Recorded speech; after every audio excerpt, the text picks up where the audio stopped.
Oi, gente, tudo bom com vocês? Tô aqui sentada, bem confortável, tomando um cappuccino, porque esse vídeo aqui vai ser um pouquinho diferente. Eu quero que esse vídeo seja o mais confortável possível pra todo mundo, então se eu falar alguma coisa que te deixe triste ou ofendido de alguma forma, pode me mandar mensagem pra gente conversar, enfim. Vai ser quase uma série aqui no canal, eu pretendo postar durante esse mês de dezembro alguns outros episódios, então aqui estamos com a nossa nova série do canal chamada Começando um Ano Diferente. Tem até um duplo sentido, porque a gente vai literalmente começar um ano diferente, um ano novo, e também podemos começar como versões melhores de nós mesmos. Eu quis fazer esse vídeo também porque no final do ano passado, quando eu decidi que o meu 2021 seria diferente, que eu não queria mais permanecer no lugar que eu tava, eu gostaria que tivesse tido alguma pessoa pra me guiar e pra me ajudar a passar por todo esse processo. E eu acho que é isso que eu tô tentando fazer e eu espero que funcione pra vocês, de verdade. Eu espero que eu ajude de alguma forma.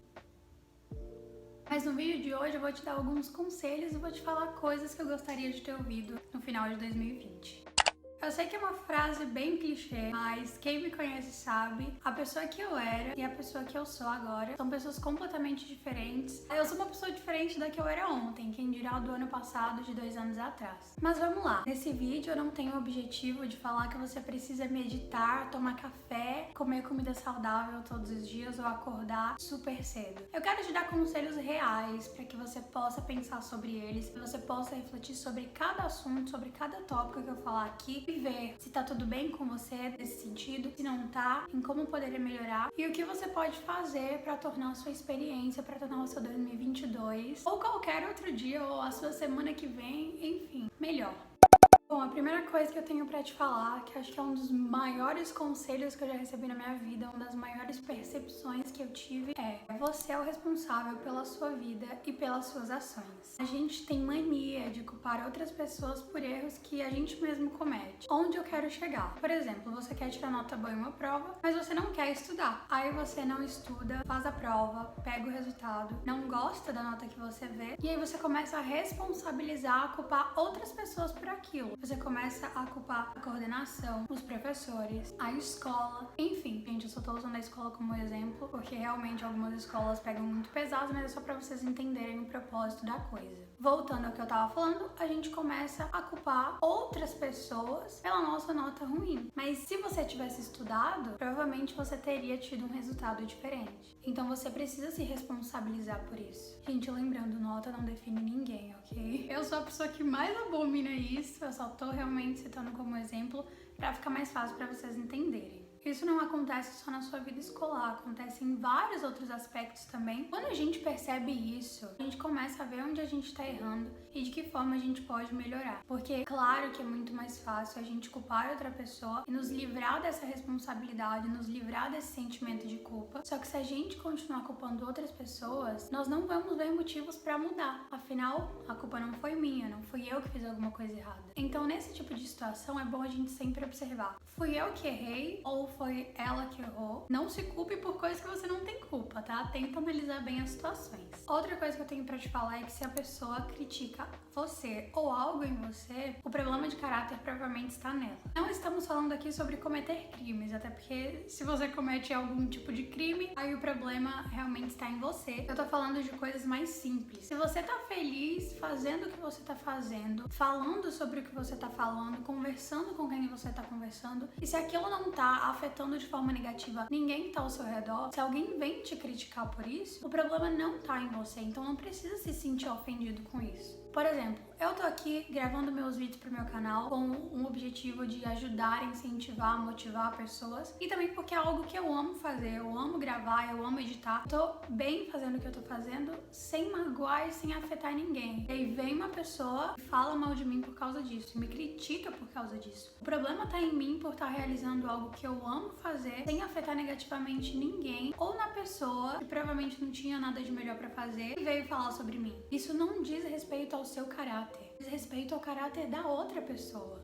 Próxima coisa que eu tenho pra falar pra vocês, que até relaciona um pouco com isso que eu acabei de falar, é não leve tudo para o lado pessoal. Vou dar um exemplo de hater. Acho que tem muito youtuber gigante que recebe muito hate por aí, até youtubers pequenos também, só que às vezes o problema não tá neles, sabe? Exatamente o que eu acabei de falar. Às vezes a pessoa tem uma vida tão ruim, ou tão entediante, ou tão infeliz, que ao invés de tentar melhorar, ela prefere descontar em quem não conhece na internet. Então, não é muito bom a gente levar tudo pro lado pessoal. Se você perceber que é algo em que você realmente precisa melhorar, por exemplo, a pessoa tá falando sobre você ser grosseiro demais, magoar quem está ao seu redor. É bom você olhar pra dentro de você e observar o que as suas ações estão causando em quem tá ali ao seu redor. Mas se esse não for o caso, não leva pro pessoal. Então, assim, tenta não levar as coisas tão a sério. Ai, gente, a quarta coisa que eu tenho pra falar pra vocês, acho que é uma das mais importantes, que é sobre a dor. O processo é muito difícil, o processo é muito doloroso. A gente perde coisas, a gente perde pessoas, a gente abandona velhos hábitos, a gente sai da nossa zona de conforto. Nada disso é fácil, nada disso acontece tranquilamente sem que você tenha que abrir mão de alguma coisa. Por exemplo, no caso de pessoas, deixar pessoas pra trás é difícil, mas conforme o tempo for passando, você talvez perceba que aquela pessoa já não se encaixa no que você busca, ou você consiga perceber que aquela pessoa talvez nunca te fez bem e por algum motivo específico você continuava aceitando e aceitando aquilo e aquilo te consumia. É importante lembrar que se foi deixado pra trás, provavelmente não faria diferença no seu futuro. E se fizesse, talvez seria uma diferença negativa. Você vai sofrer nos primeiros dias, não vai ser fácil, mas conforme o tempo for passando, você vai percebendo que era a coisa certa a se fazer. Talvez isso esteja bom tanto pra você quanto pra outra pessoa.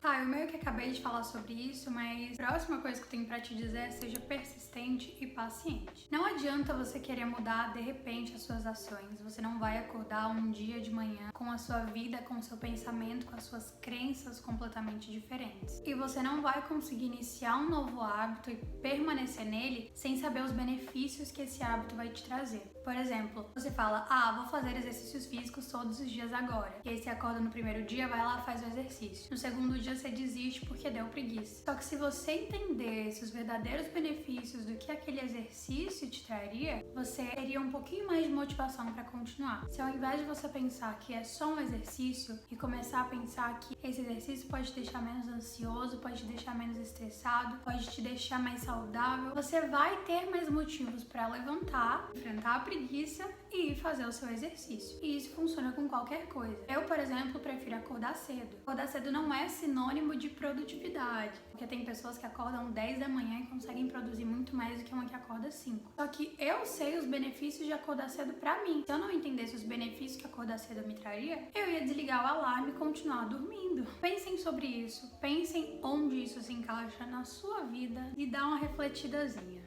Eita, cabelo bagunçado, feio, meu Deus.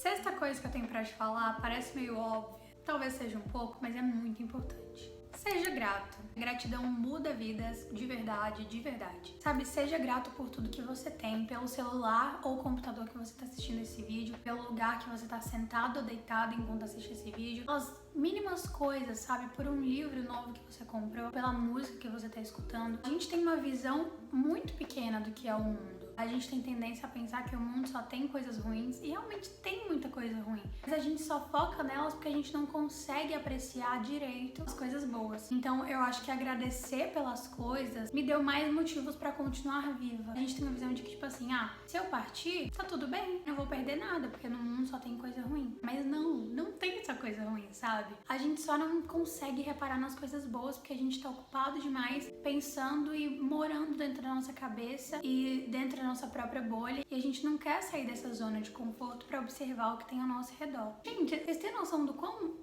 massa é, sabe? Tipo, o céu, à noite tem um tanto de estrela. Cara, a gente tem o sol, uma estrela do caramba, sabe? A gente tá iluminado. Vocês estão conseguindo me enxergar nesse vídeo por causa do sol. Tem muitos planetas, tem muitas galáxias, isso é surreal. É muito bom ser grato por isso, porque você consegue perceber a dimensão daquilo, quão aquilo é relevante, sabe? Então é isso, tenta observar com mais calma, com mais leveza as coisas ao seu redor. Eu tô faladeira hoje, acho que eu vou abrir um podcast mesmo. Estamos quase acabando, agora eu tenho uma coisa pra falar pra vocês, que é justamente sobre as emoções. Lute com as suas emoções, não contra elas. Se permita sentir a dor, sentir a raiva, sentir a tristeza, mas sempre em mente de que aquilo vai passar em algum momento. Chora tudo que tem pra chorar, mas consciência de que em um momento você vai parar de chorar e você vai ter uma nova oportunidade de recomeçar. Você vai ter uma nova oportunidade de fazer diferente. Gente, alguma dessas coisas que eu tô falando pra vocês não dá pra relacionar diretamente com, por exemplo, a perda de ente querido, porque eu sei que a dor é completamente diferente, o processo de cura, o processo de recuperação é completamente diferente. Nesse caso, não tem como você, sei lá, chorar por um dia e acordar querendo fazer tudo diferente. É importante a gente viver as fases do luto, como minha psicóloga me disse.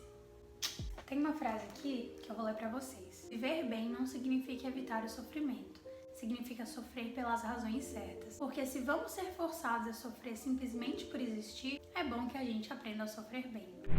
Próxima coisa que eu tenho pra te falar é pra você não acreditar em todos os seus pensamentos. Eu, como uma pessoa ansiosa, tenho tendência a pensar demais sobre muitas coisas diferentes. E ela me aconselhou a começar a filtrar esses pensamentos e retirar o quão deles são verdade, sabe? Por exemplo, eu começo a pensar no que as pessoas estão pensando sobre mim sem embasamento nenhum. E ela pediu pra que eu começasse a questionar. Por que eu tô pensando isso? Por que eu tô achando que essa pessoa acha isso de mim? Com base em quê? Por que motivo eu comecei a pensar sobre isso? O que te fez pensar que todo mundo tava olhando pra você, que todo mundo tava falando sobre você? Agora que nós vamos chegar em um novo ponto, um novo conselho que eu tenho pra te falar, que quando eu ouvi deu uma doída, eu fiquei meio sentida na hora, mas depois eu entendi. E o que eu quero te dizer é que você não é o centro do universo. Sei que não somos os protagonistas da nossa própria vida, mas isso aí é um outro assunto, uma coisa diferente. O que eu quero te falar agora é que às vezes o que as outras pessoas fazem tem mais a ver com elas do que com você. Por exemplo, eu ainda tô trabalhando nisso, eu tenho tendência a me culpar quando alguém demora pra me responder no WhatsApp. Eu já cheguei a ficar mal demais, a chorar por horas, porque alguém tinha demorado pra me responder e eu relia a conversa e eu ouvia áudios novamente, porque na minha cabeça eu tinha feito algo errado. Mas e se a falta de tempo da pessoa